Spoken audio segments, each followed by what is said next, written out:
It's the chicken coming to you live during this like 69-day long windstorm here. Anyways, we're going to be talking about flash flooding today because this can happen anytime during like snow melt and stuff like that. But yeah, I'm going to be giving you a couple helpful tips and tricks that'll help you prepare and survive flash floods. As always, let's begin. And also, 90% of people that watch these videos are not subscribed.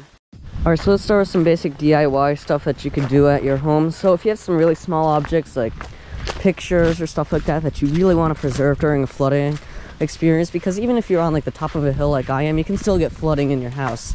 This area that I'm currently in, if we were to get like 9 inches of rain right now, there would be flooding up to the windows. Doesn't matter what type of hill you're on, you would have flooding up to the windows.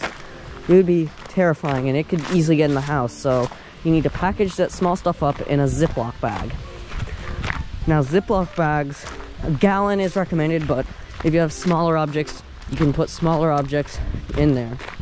You could use a smaller Ziploc bag. That's what I meant, of course.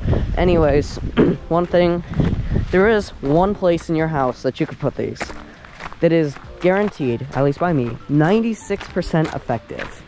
Did the math, 96% effective this way. And it is actually promoted by really great professionals, and that is putting this in your dishwasher. I know it sounds very stupid, but if you ever run your dishwasher on a full cycle, you'll notice there's no water that gets out. That would mean just as much water won't even be able to get in. And I've actually heard that multiple times in my life. So I figured I'd just bring the information I know to this video, because putting it in the dishwasher actually helps a lot. Now yeah, that might require a little bit of work, and you might not even have a dishwasher, but that's why I'd recommend you get one. And also it should be dry, but that's why you have plastic bags. Now I'm going to talk to you a little bit about evacuations, because these evacuations aren't really required, but you should do them anyways if you're going to get flooding like that. So if you're about to get significant flooding, or you're worried of the chance of very significant flooding, well then here's what to do. So what you need to do is you need to go out, and you need, before the storm, if you feel like there's going to be something like that, you need to package up the stuff that you know you would need in your car or truck. And then when you feel like it's safe to go, or now is your only chance, you need to get all your pets and your family in your house into the car, and you need to leave and get up to higher ground. That tip is very highly recommended. You need to get up to higher ground, because if you don't, the flooding is going to catch up to you. Even if it's just going downhill at the slightest bit, that's still enough to maybe move your car a little bit. So you need to get up to the top of a hill, or maybe even have to travel maybe 30 or 40 minutes to a friend or relative's house that'll help you with this. As long as they can put up with your pets, of course, because if you have chickens or ducks, certain towns won't even allow them. Now, how exactly do you walk out in floodwaters? I mean, it's kind of stupid to do so, but you know what? Maybe you want to record a storm chasing video, or you just want to go outside and check and see what the damage is. Here's what you need to do. So you need to get on. You don't want sandals on, of course you don't want. Like, I'm wearing sandals right now, but you want to have shoes on. Now of course, we don't like really stepping in water, because that is the most painful thing to do. Well, more like mental pain, because physical pain doesn't really hurt that much, but it mentally makes me want to scream every time I step in water. That's not like a swimming pool, of course, but you know what? You need to get on. So you need to take like a grocery bag, you need to tie it to your foot, make sure it's not terribly tight, or else you'll have a really bad reaction to that stuff, but it'll at least help keep you a little bit on the warm side. Now, yeah, you want to know where I got this information from? I actually got this information a couple years ago, so I don't remember the sources, but I've heard these from a lot of different sources before, so yeah. Now here's where we get to talk about, well, you know, what to do after a flooding event.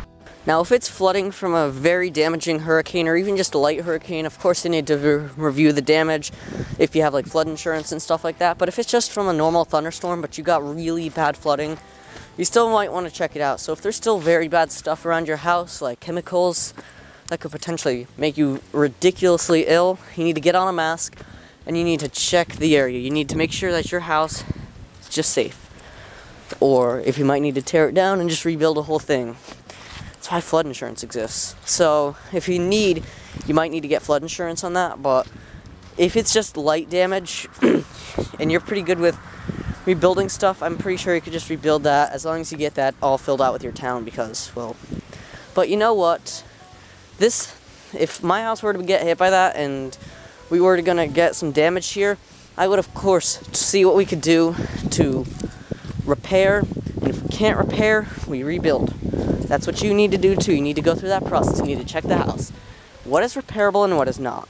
If it's still at a very basic living standard, you can temporarily live in it while you try to make things better. And if it's just fine, but stuff in your house is damaged, you might want to replace that. Maybe if flooding got in your house, it might as well be time for new flooring. And yeah, because floors can be very, very good examples of stuff that'll get annihilated by floodwater. And yeah, there was floodwater in my house back in the 30s, so I bet they redid the floor then. But you know what? Those were a couple tips and tricks I learned about flooding. I haven't been in any severe floods, but I have been in some pretty, I don't know how you say it, extensive flooding. So not like awful flooding, but flooding that is enough to damage stuff. I mean, there was water rolling down that area. There's water up and down the street. Bridges in my town were washed out. 50-year flood, of course. Anyways, if you found these tips and tricks helpful, be sure to click the like and subscribe to the channel.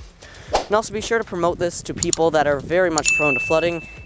Even you might be prone to flooding, even if you live on the top of a hill.